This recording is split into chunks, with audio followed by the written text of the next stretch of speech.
everyone, and welcome to another episode of the Today's the Day Changemakers Podcast. I am Jody Grunwald. This week, my guest is Tamara Sabatino. Tamara has spent 20 years in the healthcare field and is Director of Operations and Sales at one of New Jersey's leading providers of orthopedic and prosthetic devices. She is a real estate agent, changemaker, key negotiator, but her most important title is mom. And she is a mom on a journey to advocate for anti-bullying. She has spent years advocating for patients and clients, and now she is using her voice to advocate for parents and children going through mental health challenges. Tamara shares her daughter's journey of being bullied at school and how it led her to having to move her across the country to learn coping skills and get the necessary mental health support that she needed. Support seemed almost out of reach and unavailable in the beginning. Now Tamara is on a journey to help other parents learn how to find the best resources possible for their children. Please subscribe to the Today's the Day Changemakers YouTube channel. Stream this podcast on all streaming sites. Reviews and shares are always welcomed and help us to be heard. Like us on Facebook and Instagram by going to Today is the Day, Live It. To learn more about Today is the Day consulting and coaching services and the new Today is the Day Changemakers Connective, go to todayisthedayliveit.com. Sign up for our mailing list to be notified when new events and networking opportunities become available. Also, I am the CEO and co-founder of the Zach G. Applaud Kids Foundation. To learn more about how the organization is connecting children with a financial need to an ongoing creative outlet, go to applaudourkids.org. The views expressed by all Today's the Day Changemakers podcast guests are their own. Their appearance on the Today's the Day Changemakers podcast does not imply any endorsement of them or any entity that they represent. Have a great week, everyone. Hello, everyone, and welcome to another episode of the Today's the Day Changemakers podcast. I am Jody Grunwald, and as I say every single week, I interview the changemakers, the inspirers, and those who are disrupting the status quo in the best way possible from around the world. And today I have Tamara Sabatino with me. Hi, Tamara. How are you? Hi, how are you? I'm good. I'm good. And I'm just going to read a little bit of your bio and then we'll get into a nice conversation. So Tamara has spent 20 years in the healthcare field. And after the birth of her daughter, she worked her way up to Director of Operations and Sales and a role in New Jersey's leading providers of orthopedic, say that 3 times fast, and prosthetic devices. They are currently the second largest provider in the United States. She's become a thought leader, a change maker, a key negotiator, as her company has worked with organizations like the Department of Veterans Affairs, Medicare legislators, the SOAR Women's Leadership Initiative. She's in a successful real estate business and has been ranked in the top 10 agents in her brokerage. And she is spending years now advocating for patients and clients, and now using her voice to advocate for parents and children going through mental health difficulties. And we're going to get into a conversation around that. But Tamara, before we do, I always like to go backwards a little bit and talk a little bit. And this is something we talked about offline too. It's just kind of where you grew up and what kind of child you were growing up. So I grew up north in Nutley, New Jersey. So I, got to walk to school and I rollerbladed to my grandparents' house in Newark. It was definitely a different culture than down here at the shore. When I was in middle school, my parents moved down to Bayville. I went to Central Regional High School where I graduated. And since then I've been down here. And I kind of attribute growing up north to how I am today. I think street smart and, making a lot of decisions and dealing with adversity, I think comes from growing up in a different environment. When I moved down to Bayville, it was like school buses and trees. There was nothing around. Now, obviously, it's been built up, but 2 totally different cultures. And I went to school for nursing. Ultimately, I've been the Director of Operations and Sales for a medical device company now for 13 years. On top of that, I also have my real estate business. That's it. That's me. I'll never move up north again. I'm like shore girl all the way. I am too. So we're not far from each other. And I feel the same exact way. I have to be close to the water. Although I think we take it for granted sometimes. I don't get there as much as I want to, but right. We're very lucky, truly very lucky. So, one of the things that we really want to talk about on this podcast, and I appreciate you giving us a little bit of background about yourself, is the advocating for voices of parents and children with mental, health issues, challenges, I should say. And there's a lot that has gone on in your life, over the last several years with your daughter. And so I know there's only certain things that we can discuss. So I want to make sure that everybody understands that this is a very delicate conversation. I think it's a very important conversation. We have seen a lot of things happening in current events that are disgraceful and disgusting and horrific, from school shootings to bullying and children committing suicide. It has been horrific, and it is happening all over. And so I would like to open that up with you, sharing your part of your story of what you've been dealing with and what you've been going through and how you're advocating. So it's a really, I think, hard topic for people to discuss. And I think that there's more people going through it than talking about it. And the more I talk about it, the more I find people have either gone through it themselves, or they're watching their children go through it and they don't know how to handle it. And the system is so broken that it's set up for us to fail as parents, because there's so many barriers and there's only so much you can do. Whether it's going to the police or going to schools, you kind of get a lot of pushback. And there's also a lot of opinions out there on social media about, well, if you do this or you do that, so then you're judged as a parent for what your kid's going through. So I think it's a hard topic, I think, for a lot of people to discuss, which is why I openly discuss it. I've always been this person. My nickname as a child, my father called me Mouth. I say what I say, and it's not always what people want to hear, but it's a lot of things that people are thinking.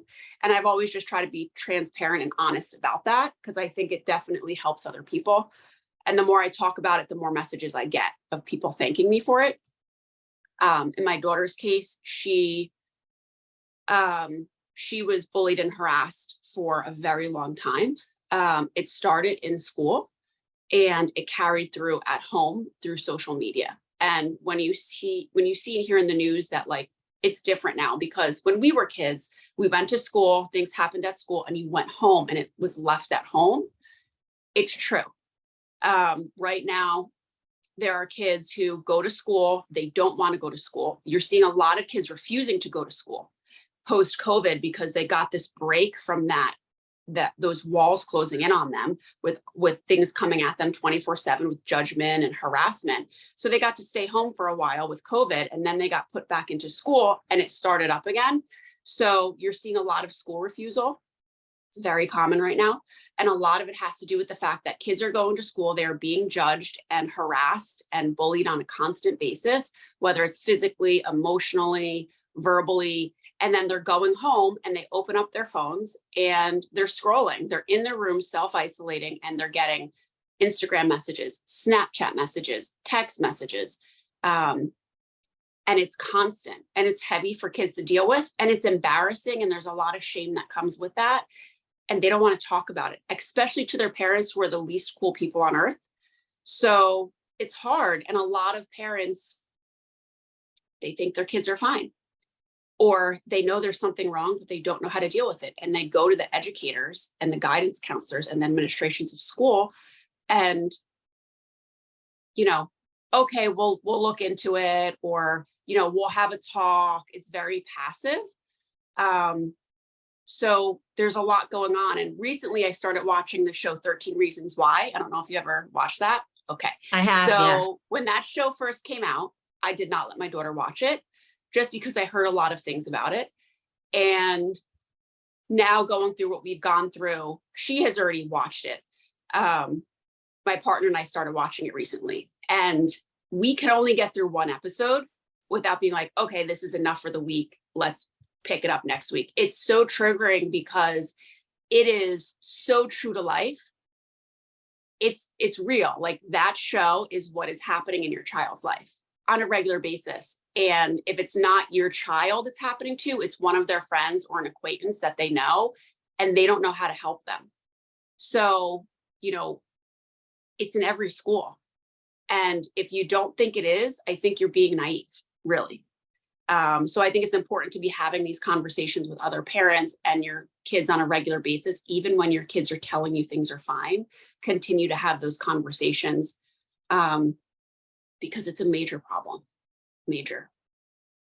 I've openly shared this a little bit about myself that, when I was 13, I was beat up and I had to switch schools, right? But there was no social media. So as soon as you switch schools, whatever happened in the other school is over and done with. Nobody's contacting you. There's nothing happening. It was bad enough. And I'm still, still scarred from what I went through. And I'm way older now. I won't reveal my age, but I'm way older now and still remember how isolated I felt without the social media. So I can't even imagine what it's like to have to deal with that and look at that. And as a parent, we all try to think about when's the right time to give your child a phone? Because once you do, you're opening up a whole world that you have no control over. So Tamara, I want to ask you that question. As a parent who's been through this yourself, with your daughter, what do you think for parents out there who are thinking about, my child's asking me for a phone? What is the right age for that? So it's really a hard answer. And I think every family is different. Every circumstance is different. So in the case with my daughter, I had no choice. I had to get her a phone at 8. I did not want her to have one, but I shared custody with her dad. And so I would be working 2 hours away up north and he would have to get her from the bus stop and stuff like that. So I needed to know that when she was getting off the school bus alone, if nobody was there to get her, she could contact me. So she started with a cell phone very young, and I did not allow social media until she was 13. But I think everybody's different and every kid is different because some kids are a little bit more mature and responsible than other kids. But the most important thing about giving your child a phone is looking at it. I can't tell you how many parents I speak to who choose to not look at their child's phones. And they say, I don't want to know, it's TMI. I want to know. I don't want to look at every single one of my daughter's text messages, right? But I know that there's predators out there and there's bullies out there. And so there's a few apps you can get. There's Life 360, so you can see where they are. Some parents are for it or against it. The whole tracking thing is a different conversation. But there's also an app that I've used called Bark, where you can set sensitivity settings. So I don't need to look at my daughter's phone. I don't need to say, hey, hand me your phone, because I'm getting alerts on my phone. So it syncs to the iTunes every hour, or you can set it however you want. And if there's any type of at-risk behavior, drug abuse, nudity, profanity, and profanity within reason, right? Any type of harmful behavior, you get a text message alert and it will say, there's some harmful behavior on your child's phone, and you click on the link and it will show you what that may be. So when I started getting those alerts, I was like, something's going on here, right? So that is where you're giving your child privacy, because you're not looking into everything, right? You're only getting alerts on that sensitive material. But at the same time, if you're paying your child's cell phone bill, you should be able to take your child's phone and say, hey, let me look at that. And if they're saying no, there's something on there they don't want you to see. They're hiding something from you. There's a problem. And phone addiction is real. Social media addiction is real. I've seen it. I've spoken to girls who have it. Going through this process and meeting with so many other parents and so many other girls now, it's a major problem. And they actually know it's a problem and they want the help and they don't know how to get the help. So having the conversations, looking at your kid's phone, discussing what's appropriate and what's not appropriate all the time, not just once, on a regular basis, because again, they are teenagers, their brains are not, our brains as humans are not fully developed until we're in our 20s. So we're giving our children these devices at young ages when their brains are not capable of comprehending a lot of what they're seeing, and they're scrolling. And for TikTok, Instagram, and Snapchat, there's no filtering of what they're seeing. You're not going to make an account for a 13-year-old and it's going to filter out drugs, guns, violence, and sexual stuff. So they're seeing all of these things that we were not seeing or experiencing until later, because we had to wait for our brothers and sisters to go on AOL to dial up to the internet. You know what I mean? We had to physically search stuff up. This stuff there's algorithms pushing stuff into our kids' heads and faces, and they're seeing it. They're glorifying self-harm, suicidal ideations, eating disorders. So you look at my daughter's phone, you go to Instagram search page, and there's all these people half-dressed working out, and she's not comfortable with her body. It makes her feel worse with her body, for example. So it's important to be looking at those things, having the conversations, and limiting their time on it. So she was not allowed to be on her phone past 10 p.m. when she was younger on school nights. weekends was longer, and she was only allowed to have 2 to 3 hours, a day on her phone. And Apple now has a lot of settings that you are able to limit or add or remove time on those apps. So I think that's also helpful, but really getting something like Bark or actually physically looking at your child's phone. I mean, there are websites out there now called Omegle, which is extremely dangerous. A lot of parents I talk to don't know about it. You log into a website, it's a chat box, and you just start talking, and strangers just start talking to you. So our kids could go on this public website, and people from around the world are able to talk to our kids and send them inappropriate videos and pictures. And when you log into the website, it literally tells you it's a dangerous website for minors. So parents really need to be educating themselves about it and talking to each other and to their kids. And if you ask your kids these questions, chances are it's going to be very uncomfortable for them, but they're going to say yes. When I start my conversations with my daughter or even my stepkids, I say, listen, I have to talk to you about something. It's going to make us both feel uncomfortable, but it's really important. And if you need me to stop talking about it, I'll stop. And then I just bring up the conversation, and we have good conversations because they need to also feel heard. And a lot of times as parents, we're busy living our life, working, and assuming we know what's going on in our kids' lives instead of actually having the conversations with them. And if you have the conversations with them in the car, which a therapist told me years and years and years ago, if you have conversations with your kids in the car, there's nowhere for them to run to and escape. It's the best time to have deep conversations with your kids. Oh yeah. And that's what I used to do. It was great. And even with their friends, I used to love it and I loved the longer trips because I could get more information out. It was more comfortable. We'd have the music on. We kind of just dismantled any feeling of like I was the parent. I all of a sudden became kind of more of the friend, and it was good. It was good. It was a really good opportunity and also to listen in, because you can also listen in when they're talking. Ham 10 is a leader in IT enterprise solutions and staffing. They are driven to transform their clients' business performances. They do this every day by providing their clients with the best services and products. Products like BizLego, an online community platform, and Colear, a unique learning management system.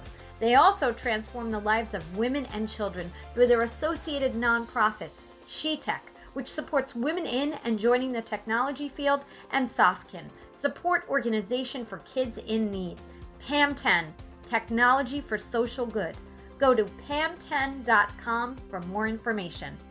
I spoke to a couple of police officers who had said that this phone addiction is just as bad as heroin addiction, and that they have actually gone to domestic violence calls where children who are very good kids typically, but because their parent was threatening to take away their phone due to a punishment, that the child got violent. And they have had to bring in, crisis prevention and things like that to work with the kids because it's real and it's horrible. So now the kids have that, and then they have the bullying, and then they have the fear of somebody coming into their school and with a gun. So the kids have a lot of pressure going on and things that we never, ever had to think about. We weren't afraid of anybody coming into our school, and bullying happened. Obviously, I was a victim of that, but it was a very different way of things happening. So I know your daughter has gone through a lot, and I know that, it's a very sensitive subject, so I don't want to overshare anything you don't want to overshare, but I also know that you had to do a lot of research on finding a place that would be good for her to go to when things were just too overwhelming. And I think it's important to normalize that for those parents out there who are afraid to do what you had to do. But if you didn't, you know what, she wasn't heading in a good direction. Right. And so would you share a little bit about that? Yeah. So what happened with my daughter was she had some really traumatic things happen to her. And one of those things was she was assaulted in school. For about 3 to 4 months, she was harassed and bullied on a regular basis in school, on the school bus, and online.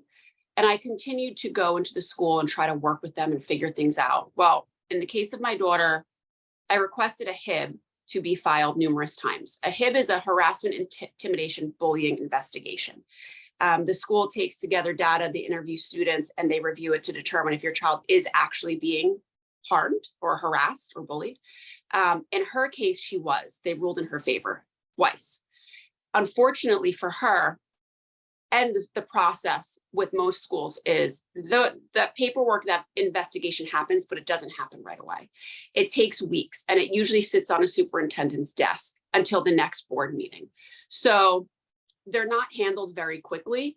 And in her case, by the time it ruled in her favor to show that these people were harming her, she had already been quartered in a bathroom and she was assaulted.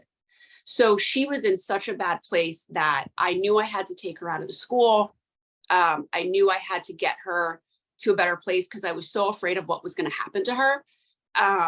So I started just reaching out. I spoke with her therapist. I spoke with doctors. I spoke with friends, family. And really what I found is there's nothing really in New Jersey to help our children therapeutically that is not a hospital environment. Adolescent mental health is a specialty within itself. And you don't want to lock up a rather normal, healthy teenager into a hospital setting and pump them full of medication. That's not what they need, right? So they need a place where they can go, that they can do their academics, a school, but they can also go to therapy and do groups and be with other kids that are not going to feel threatening to them. It's in a safer environment. So I started my research in November of 21, and I didn't actually get her placed until February of 22. It took me 4 months, basically, to find a place that would take her. Most of the places I reached out to in the tri-state area and beyond had waiting lists long of 30, 40, 50 kids. They were not able to take her, or if she was a candidate to be taken, she would have to wait. And I was like, I can't wait that long. We need somewhere now. Because I was really afraid that people were going to show up at our house, or, something worse was going to happen. Police would be involved, even though I had already filed numerous police reports with the police department. I just was afraid like something really bad was going to happen. So every place we would get on a list, and then, at some point there would be a reason why they couldn't accept her, or the list was just too long. They don't take your insurance. Most insurances now have very strict guidelines onto what they will pay for and what they won't, even though there is a federal mental health parity law that says insurance companies need to cover your mental health care as well as the same way they cover medical care. There are insurance companies that have loopholes around those things. So nowhere that I found took my daughter's insurance, and we have really good insurance. I would speak with every school or program I would speak with would turn me over to another New Jersey outreach specialist, right? So this outreach specialist is someone who places kids like my daughter into other settings. Everyone I spoke with, sorry, there's this place in Philly, but I wouldn't send your daughter there because it's not, it's not, like, there was always a reason why she couldn't go. Eventually I found, just by Googling and researching, my daughter loves equine. She's been riding since she's 5 years old. I found the place out in Idaho that took her. She was there for 13 weeks. She was able to volunteer on a horse rescue ranch. She was able to do equine therapy. She was able to be in the desert out in Idaho and did 13 weeks out there, rock climbing. It was so based around removing everything from our culture, TV, social media, internet, all of this stuff that our kids are being brainwashed to think is normal to have in your life, and that overwhelm us as adults. All of that stuff is removed, and it's just focused on doing activities and being a kid again, learning how to build a fire, going rock climbing, riding horses, just getting down to like who they are in their core. And then once you're in that place, you're building confidence, you're rebuilding your sense of self. So she did that for 13 weeks. After that, I knew she was not going to be capable to come back into school here where we live in our district, because it was such a toxic, harmful place for her. After getting her to a certain place, I didn't want to reintroduce her to the place that, it's like being in a violent relationship, right? You go away, you leave it, and you come back and you're re-traumatized over and over again. I didn't want to put her back in that situation. So we placed her in a school, a therapeutic boarding school in Utah, which has been a godsend for her. Her grades are amazing. She wants to go to college to be an equine vet.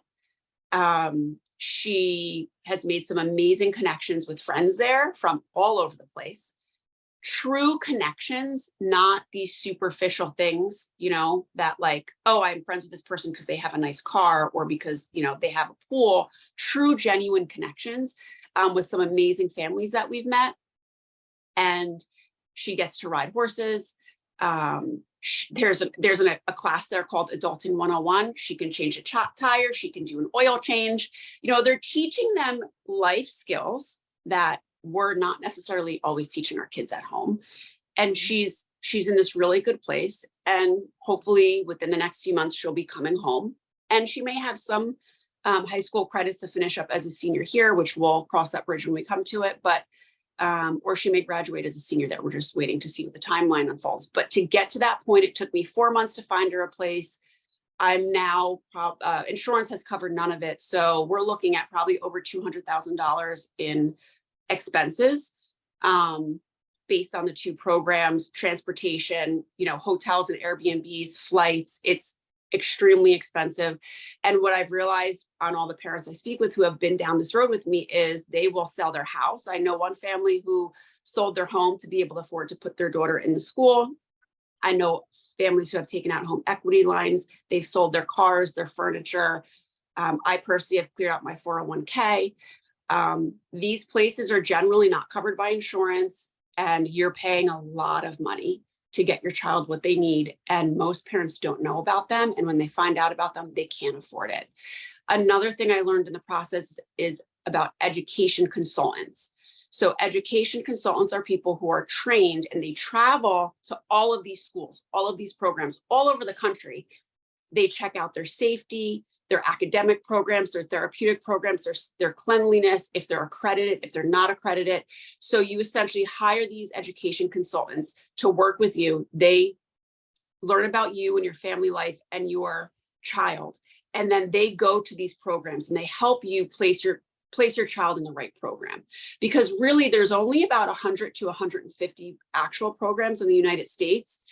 And when you whittle it down based on your child, you may only have a pool of about 3 or 4 places. So for my daughter, she needed a place that was girls only, trauma, specializing in trauma, and had equine, because we knew that for her, anywhere there's horses, it would be a safe place for her as she was getting used to new people and all of that, and learning to trust again. So we really, out of like 100 places, only had an option to choose of 3. And then you do these tours of the schools and you determine, whether they're a good fit. And ultimately we chose the one she's at right now, which is in the middle of nowhere. It is 4 hours from Salt Lake City. It is 3 hours from Las Vegas. It's literally in the middle of like where the desert and the mountains meet.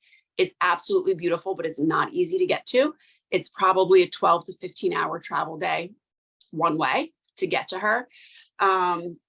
So it's time intensive, labor intensive, it's expensive, but it's like you get your kid back. And if parents don't know about this, it's so much easier for their child to end up with the wrong friend group, turn to drugs. Thankfully, she didn't do that. Some of these girls I meet, they've been drinking alcohol since 8, 10, 12, 13 years old to numb their pain, stealing alcohol from their parents. Their parents don't know about it. Now they're in treatment at 15, 16 years old for alcohol. So, thankfully my daughter didn't turn to substance, but she had a lot of other unhealthy coping mechanisms. So, we got her into a really good school where she's in a really good place. And we're starting now to make plans for home life and college life and beyond.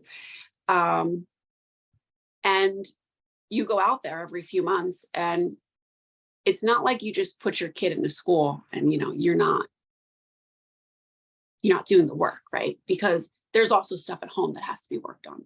And I don't care who you are, no matter what parent you are not a perfect parent, and you have contributed to something happening in your child's life. Even as us as adults, we can say, oh my gosh, I am this way because my parents did A, B, C, and D. I don't care who you are. And if you are telling me I'm wrong right now, you're in denial of yourself, right? So as parents, we have to do the work to meet our kids where they are and give them what they need, not what we feel they need, what they actually need.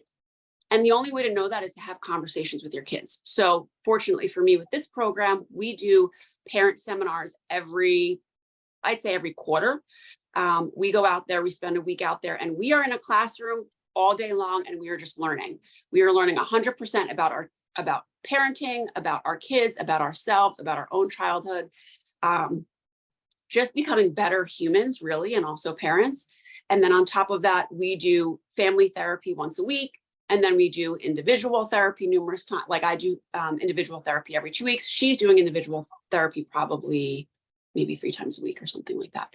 So, it's always a work in progress, and I see this as an investment in my child's future, right? So I always knew I was going to have to pay for college. I always knew I would have to buy a car.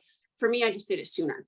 So yes, it's expensive, and now I have to work really hard to dig myself out of these bills that I have. However, I invest in her future, and she will now have a better life for it because of it. And I always tell her she's more emotionally intelligent now than most adults, because she's getting down deeper in the work on herself as a teenager at 17 years old, whereas there are 50-year-olds and 60-year-olds who just are starting the work. And so it hinders them their whole life, right? Because they're always standing in their way, and whatever the case may be, she's got that advantage now. And she said to me, she's like, Mom, I'm really appreciative of the experience you gave me, because I'm one of only 40% of kids who get to do this. And it's true. There's only 40% of kids. So every 2 in 10 kids have some type of mental health thing going on with them. And those stats are like by the CDC, right? So 2 in 10 kids have something going on and they need help, some form of therapy, some type of deeper work. And, maybe 1 in 100 gets the help that they need, even less than that, maybe 1 in 1,000. So it could be because their parents don't know what's going on. It could be because financial restraints on the family. They don't know about these programs. So really my mission, I feel like now, is just to educate more people on what these programs are and help them in the research, or just advocate for themselves and know like they're not alone. Because I felt when I was going through this process, I couldn't talk to anybody about it. Nobody in my family, even now, understands the caliber of what we've experienced. Friends, same thing. They could never understand unless you have a child who has lived through this and you've actually taken these actions and steps. You really, truly don't understand. And when my daughter was very young, she was diagnosed with ADHD, and I was unsure if I wanted to put her on medication, right? Because there's so much stigma around ADHD medication. And I remember her neurologist saying to me, listen, if she had diabetes, would you give her insulin? And I'm like, no brainer, of course, right? So that has stuck with me, because for me, it didn't matter. Like everybody was like, you're crazy. You're going to put yourself in debt. You're spending all your money. You're doing this. Like, she doesn't need this. She doesn't need that. And I'm like, you know what? Like if my daughter had cancer, I'd give her cancer treatment. If she had a hole in her heart and the surgery to fix the hole wasn't covered by insurance, I'd damn sure find a way to fix the hole in her heart and pay for it. That's right.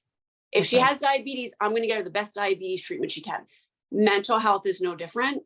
And so for me, it was a no-brainer. I didn't second guess it at all. It was just a matter of like, okay, how am I going to do this and survive it? And just like, let's get us through it. So what I realized is a lot of people don't get it. So unless you're talking about it, and once you find someone who's experienced it as well, it's like, same story, but different story. Every parent you talk to who has lived through it, they don't need to know the details of what happened with your child. They already know. It's like you have a connection, even though you come from different worlds, different walks of life. It's like there's immediately a bond there. So a lot of people don't understand the process or what it's like out there. So I think it's really important for parents who have experienced it to talk about it, to normalize it a little bit. I've had parents tell me, well, I walk my dog in the neighborhood all the time, and my neighbors are talking about Sally Sue, who is going to college, and this person who's going to prom. And they asked me about my daughter, and I can't talk about it because I'm embarrassed and I'm shameful to talk about it because their kids are like doing all these wonderful things and mine's not, because mine is having these other struggles and I don't know how to talk about it. And it's those parents who really need parents like me talking about it, normalizing it and making it okay. It's no different than going to the orthopedic for a back injury, right? It's our brains. It's the most important it's the most important part of our body. So we have to take care of our mental health and our wellness, and especially when it comes to our kids, because unfortunately, as parents, we've kind of like opened them up to this world, this really dangerous world of social media and bullying, and we haven't helped them, cope with what they're seeing and what they're learning. And to go back to your subject before, where you said you were bullied in school, you were beat up in school. I was too. And I was in high school. I was harassed by girls in the gym. And after, I was on yearbook. So I had my dad's like very expensive Canon camera at the time. It was so expensive. And I thought it was like so cool that my dad was trusting me to use his camera. And the girls in my school, we were on the bleachers on the top. They took it, they threw it on the ground. They broke my dad's camera. I was devastated. Because I was so afraid that my dad was going to be mad at me. I didn't want to tell him that his camera broke. And then I thought he'd be upset with me because I didn't defend myself. Well, I was walking out of the gym and they jumped me. I didn't get suspended.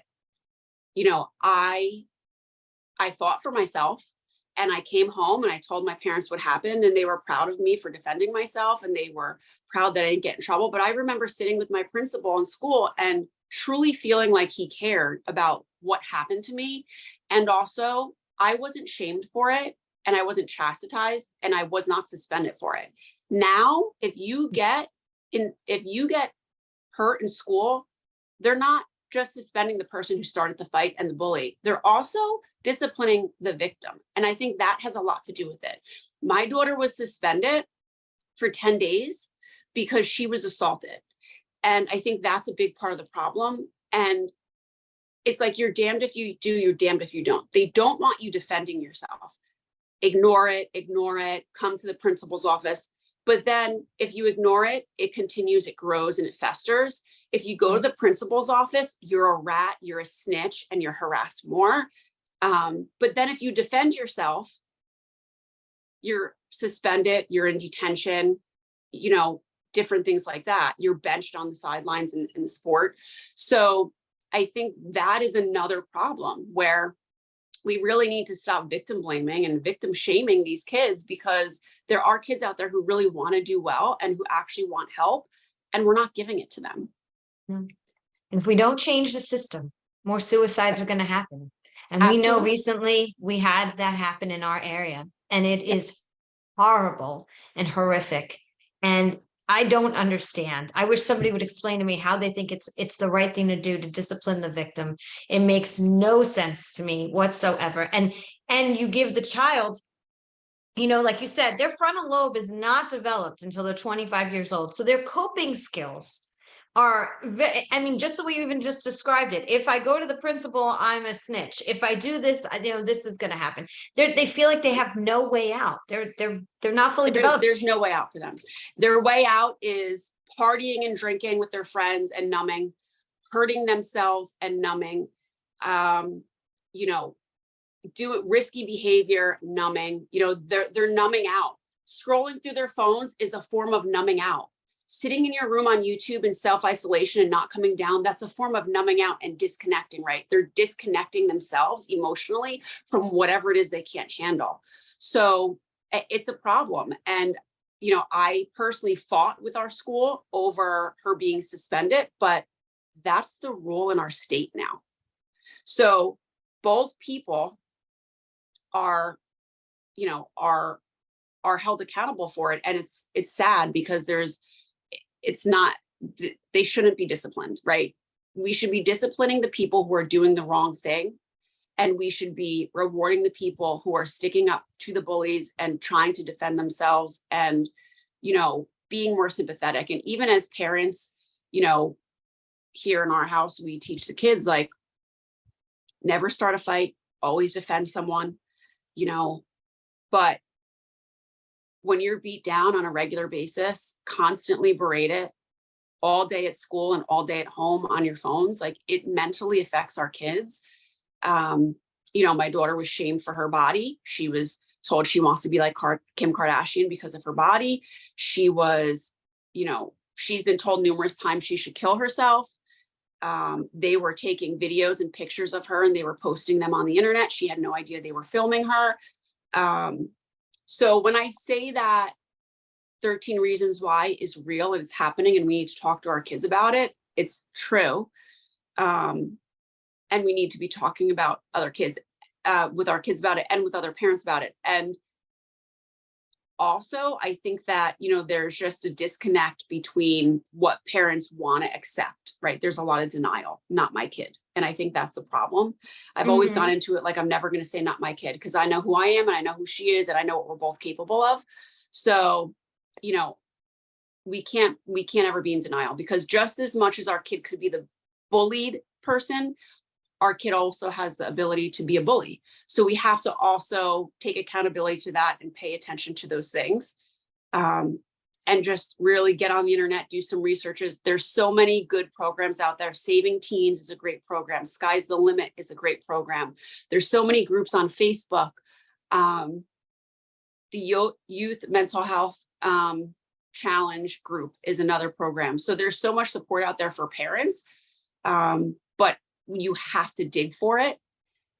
In May, I'm going to Washington to advocate with NatSnap to help with these programs, help make them safer, help get the word out that their programs are out there. We have meetings to meet with different legislators in Congress. So I just think it's such an important topic. And who knows, like maybe you'll be having my daughter on here one day and she'll be talking about it, because she has now expressed her own interest in being an advocate for kids who have gone through this. And I think that's another thing, is getting our kids to a place where they can actually talk about it, because I truly believe the only people who are going to really make a difference is the kids who have lived it and survived it. Yeah.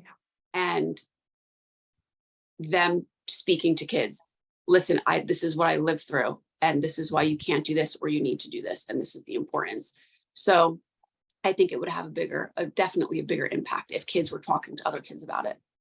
I agree. Just like you're talking to parents, because I had some issues at one point. My youngest was going through a lot, and we had mobile response come over and all of that. It's nothing to be ashamed of. There's so much input going on. They don't know how to deal with all of it. And there should be a class in school, like you're taking classes now, and your daughter's taking Adulting 101. We need to be taking the kids in their curriculum. Math is great. All the other stuff is great. But what about life skills, coping skills? There should be a class on that for everyone. And obviously these bullies, there's something going on within themselves and at home, and that's not an excuse for the things that they are doing. But somebody needs to be focused on making sure that there's a lot going on from the very beginning of the time that the kids enter school, not when they middle school is the hardest. Everybody says it. Middle school and up is the hardest. So if we can get to them before they even get that far and teach them skills, that'll be something that becomes innate in them. And we're not doing a good job of that at all in our school systems. At least that's my personal opinion. Right. Yeah. I mean, I think teachers and guidance counselors and administrators need to be taking classes on this. And I don't know if they are, but I don't personally feel that they are, because when you talk to them about it, it's, I remember having a conversation with the principal who said to me, well, if she didn't do this, then if she wasn't yelling or doing whatever, we wouldn't suspend her. And I'm like, so what do you want her to do? Just lay down and let someone stomp on her head? And he was like, well, yeah, if she did that, then she wouldn't be suspended. And I'm like, so you want my daughter to lay down on the ground and just have the crap pounded out of her? That's what you want, right? In order for her not to be held accountable. Like, where is the logic? Like, what has happened in our society where this mindset has been acceptable? Like, we should be educating are educators on mental health. And I do have friends who have worked in schools or currently work in schools, and they are very educated on it. And they talk about different ways that they have learned to de-escalate situations. But there are a lot of people who are not educated on it. And then on top of it, they have like their own teacher union rules to follow and stuff like that, and what they're allowed to do and red tape there. So I think really putting people in our school systems or educating them and having programs for them to help them deal with it. And I remember someone said to me, well, school districts would rather, suspend everybody or turn the other cheek than have an upset mom calling them, 50 upset moms calling them, yelling about how their perfect child can't go to cheerleading practice because they were making fun of someone's outfit that day, right? So like, they don't want to deal with the crazy mom calling in and making all these complaints. So they would rather just brush it under the rug. Yeah. So, and unfortunately, like, yes, they're passive. They want to be passive because they don't want to deal with the chaos and the drama. But unfortunately, on the back end of that, kids are dying. Kids are dying, and it's a problem. Kids are becoming addicts. Kids are getting raped.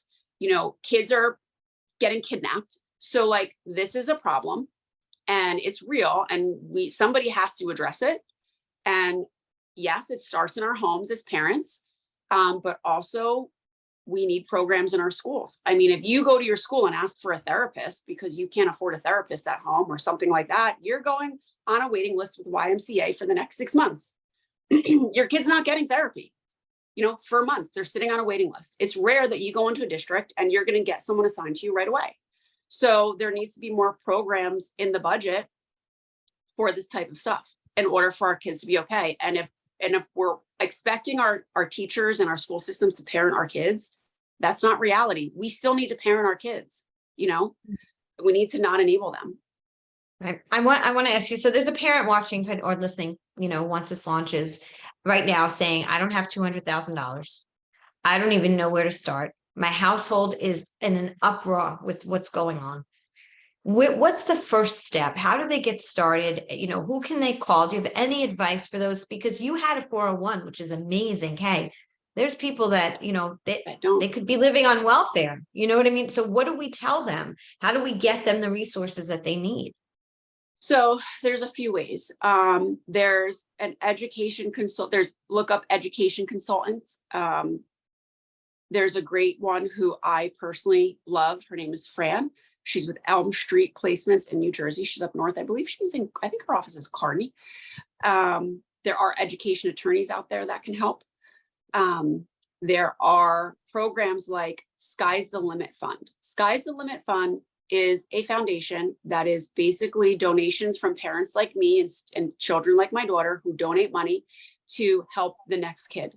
So they give scholarships to parents and children to help with their, whatever their treatment may be, whether they have to go to school or to a mental health facility. SavingTeens.com.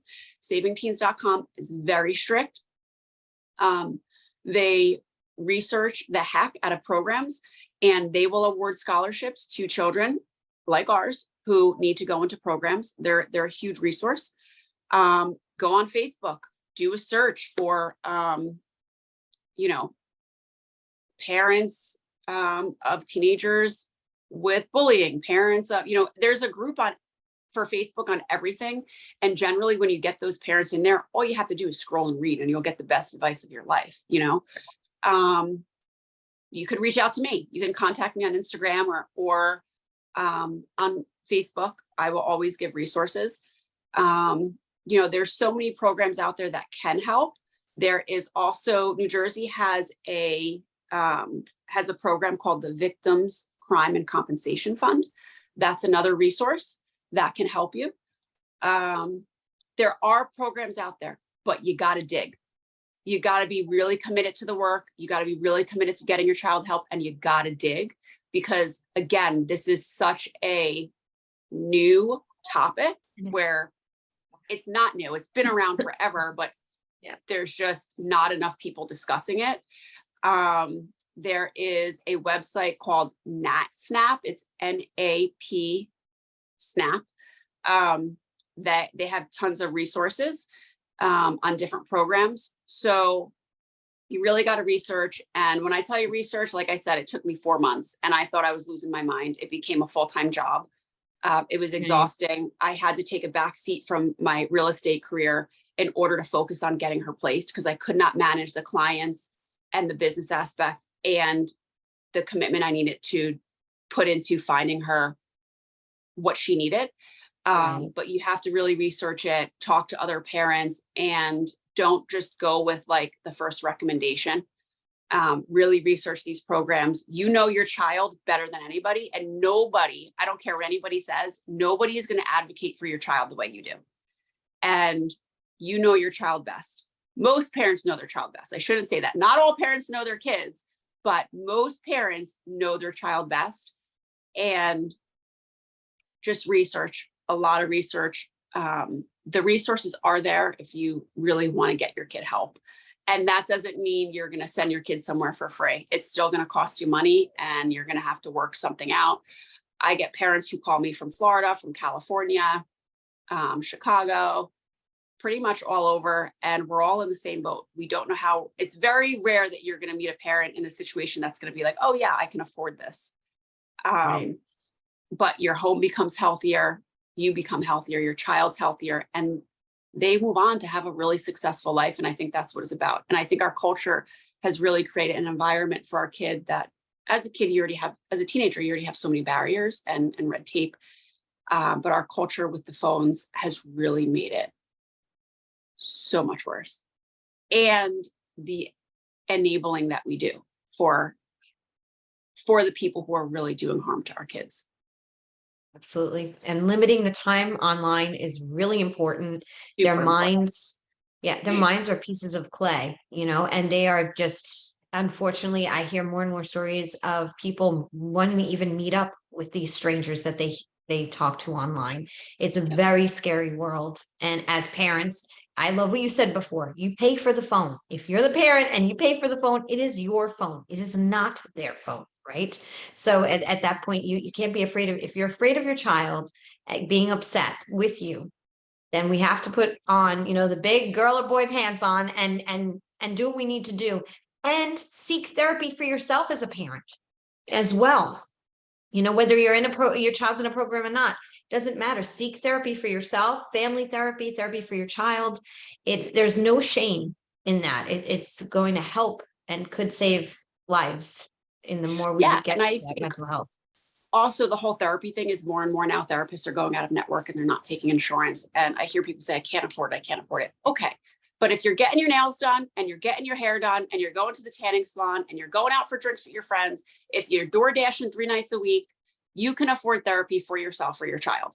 I'm sorry, but that's the reality, right? So if you're not doing that, there's a reason why. There's a block there within yourself, and you kind of got to check yourself and be like, can I really afford this? If you actually truly want to do what's right for your kid, you're going to do it, right? So for me, I'm like, I'm getting my nails taken off. I'm not spending $100 a month on my nails anymore because I need to save money to put towards A, B, C, and D for my daughter, Gianna, right? So those are decisions we have to make. And another thing, where you said like kids get mad at us and they hate us. Like, I can't tell you how many times my daughter has blamed me for something as a teenager, an emotional teenage girl, or told me she hates me, or, whatever the case may be. And I've looked her in the eyes and I'm like, that's okay. And when you hate me the most, I'm going to love you harder. Right? Like, that's okay because your feelings are real and you're pissed at me right now because I won't let you go to the movies because your room's not clean. Okay. But like, we have boundaries and expectations in our home. And this is what we expect people to do. And you can tell me you hate me. I know that you love me dearly. And I know you don't truly hate me. These are just words you're saying, but your anger is real. Your sadness is real. And I don't care how much you hate yourself. I'm going to love you no matter what. I don't care how much you hate me. I'm going to love you no matter what. You can do the worst of the worst of the worst thing in the world. And I'm still going to support you and I'm going to love you no matter what. And the more that you say that, the more that you do that, the more they're like, oh, they're not going anywhere. They're actually here for me. And they start to say it less. They learn like, okay, I can't push this person away too.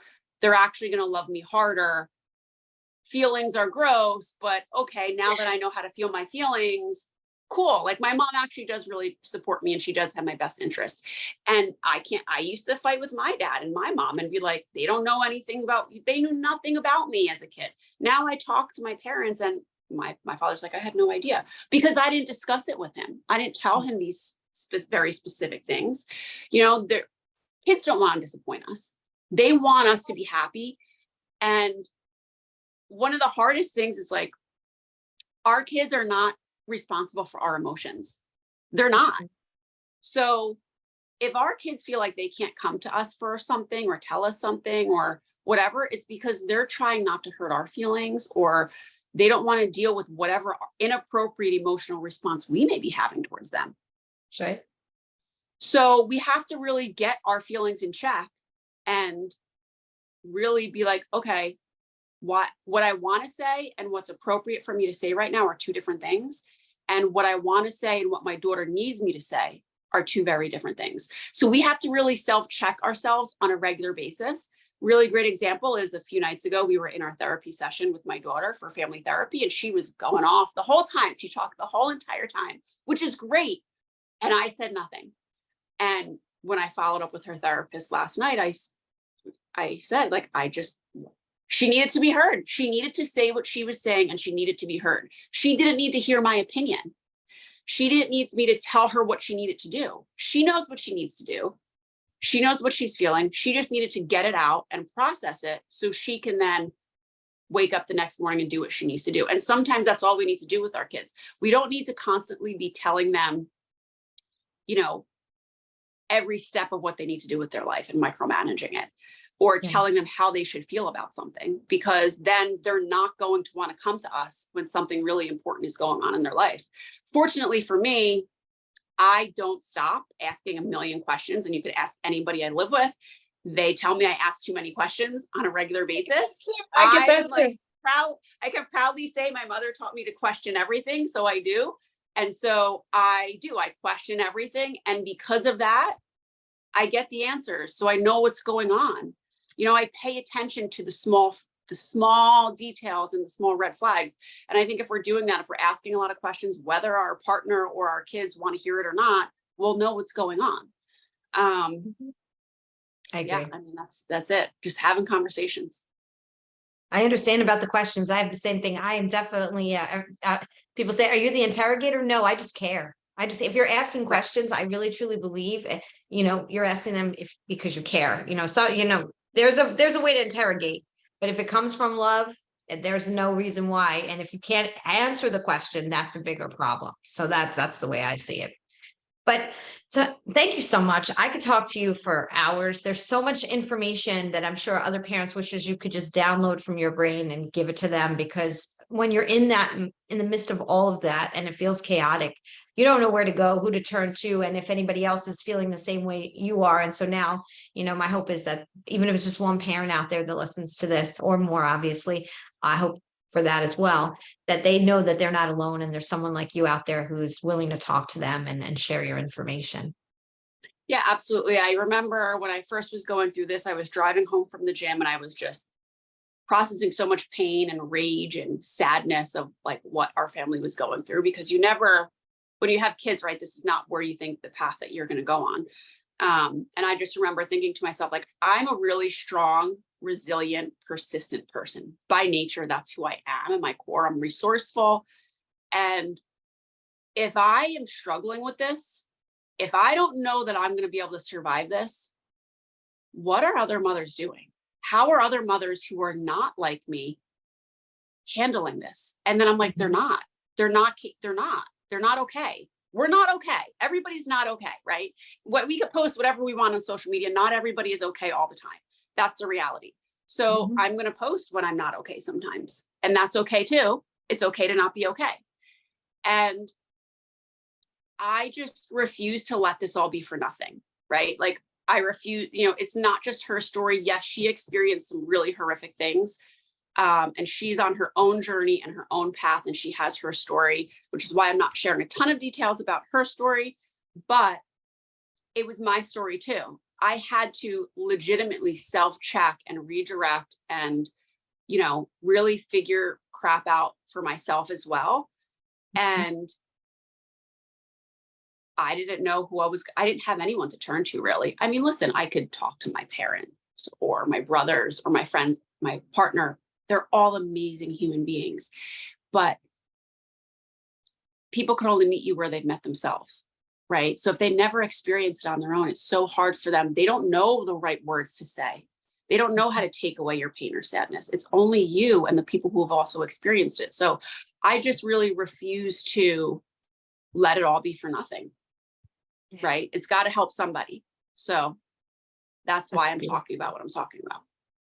Well, thank you. Thank you for doing that. I know a lot of people are going to say the same thing, and I so appreciate it. And please come back on. We'd love some updates. Absolutely. But if your daughter, and if your daughter does want to share her story, I would love to do it, with her and in a very private and kind and safe way, because I understand it's such a touchy subject. But thank you, Tamara. And what is your Instagram? Because you did offer that up too. It is Tamara Sabatino at Tamara Sabatino Realtor. And then on Facebook, you could just look up Tamara Sabatino.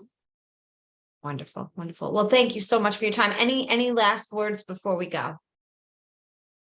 No, I just think, talk to your kids as much as possible, ask them questions and look at their phones, because stuff's going on you don't know about, and you're going to want to know about it to protect them. Nobody's protecting our kids but us. Exactly. And even the most innocent child, unfortunately, is in the face of people who aren't so innocent. So then things are coming at them. The problem. Even the most amazing kids, put together kids, mature kids, sweetest kids, they're being harmed by what they're seeing, unfortunately. Well, thank you. Thank you for sharing that. And I'm looking forward to launching this so everybody can listen in. So Tamara, thank you for your time. And I'm going to say what I say at the end of every single podcast. Today is the day. You cannot go back to yesterday, and you do not yet own tomorrow. So what small or large step are you taking today to get yourself closer to your goals? Have a great week, everyone.